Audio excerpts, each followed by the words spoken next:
નાતાલના પર્વને લઈને અમદાવાદથી ઉપડતી મોટા ભાગની ટ્રેનો હાલ હાઉસફુલ છે અને ટ્રેનોના સ્લીપર ક્લાસમાં 40 થી લઈને 139 સુધીનું વેઇટિંગ પણ બતાવવામાં આવી રહ્યું છે।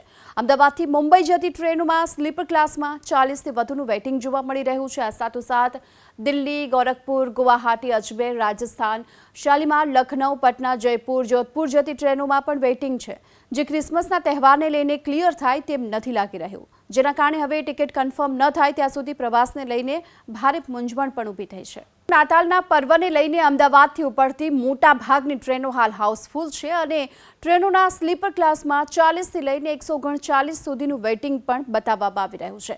અમદાવાદથી મુંબઈ જતી ટ્રેનોમાં સ્લીપર ક્લાસમાં 40 થી વધુનું વેઇટિંગ જોવા મળી રહ્યું છે। આ સાથોસાથ દિલ્હી, ગોરખપુર, ગુવાહાટી, અજમેર, રાજસ્થાન, શાલીમાર, લખનઉ, પટના, જયપુર, જોધપુર જતી ટ્રેનોમાં પણ વેઇટિંગ છે, જે ક્રિસમસના તહેવારને લઈને ક્લિયર થાય તેમ નથી લાગી રહ્યું, જેના કારણે હવે ટિકિટ કન્ફર્મ ન થાય ત્યાં સુધી પ્રવાસને લઈને ભારે મૂંઝવણ પણ ઊભી થઈ છે।